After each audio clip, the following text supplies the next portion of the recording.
સુરત શહેરના ડુમ્મસ રોડ ખાતે આવેલા કેસરિયા એસી ડોમમાં પોલીસ પરિવાર માટે એક પ્રી નવરાત્રીનું આયોજન કરવામાં આવ્યું હતું, જેમાં ગુજરાતી સિંગર ઐશ્વર્યા મજમુદારે પોલીસ પરિવાર સહિતના ખેલૈયાઓને ગરબાના તાલે ઝુમાવ્યા હતા. તો સુરત શહેર પોલીસ કમિશનરે પત્ની સાથે ગરબા કર્યા હતા, જ્યારે મહિલા ડીએસપી સહિતના પણ ગરબે ઘૂમ્યા હતા. આ સાથે જ મહિલાઓની સુરક્ષા માટે ટ્રેડિશનલ ડ્રેસમાં સી ટીમ પણ હાજર રહી હતી. તો ડુમ્મસ ખાતે આવેલા કેસરિયા એસી ડોમમાં પોલીસ પરિવાર માટે એક પ્રી નવરાત્રીમાં ઐશ્વર્યા મજમુદારની એન્ટ્રી થતાં જ હાજર સૌ કોઈ ખેલૈયાઓ જોશમાં આવી ગયા હતા. તો પોલીસ પરિવાર માટે યોજાયેલી આ પ્રી નવરાત્રીમાં મોટી સંખ્યામાં police constable, PI, SP, DCB, JCB અને પોલીસ કમિશનર પણ પરિવાર સાથે હાજર રહ્યા હતા અને ગરબા પણ રમ્યા હતા. તો મહિલા અધિકારીઓ જે સતત પોલીસ યુનિફોર્મમાં જોવા મળે છે, તેઓ ટ્રેડિશનલ ડ્રેસમાં જોવા મળી આવ્યા હતા. તો પોલીસ વિભાગની મહિલા અધિકારીઓ ડીસીબી ભક્તિભા ડાભી, ડીસીબી કાનન દેસાઈ, સુરત શહેર પોલીસ કમિશનરના પત્ની અને મહિલા પીઆઈ સહિતનાઓ ઐશ્વર્યા મજમુદારના ગરબાના સુરે રમઝટ બોલાવી હતી. આ સાથે મહિલાઓની સુરક્ષા માટે ટ્રેડિશનલ ડ્રેસમાં સી ટીમ પણ હાજર રહી હતી. તો આ સાથે કેટલાક કથિત ટપોરીઓને પણ પકડીને સુરક્ષાના પાઠ ભણાવવામાં આવ્યા હતા.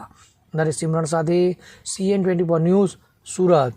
હવે જુઓ દેશ દુનિયાની તમામ ખબરો તમારી આંગળીના ટેરવે. ઉઠાવો મોબાઈલ અને Google Play Store પરથી ડાઉનલોડ કરો અમારી CN24 ન્યૂઝ મોબાઈલ એપ.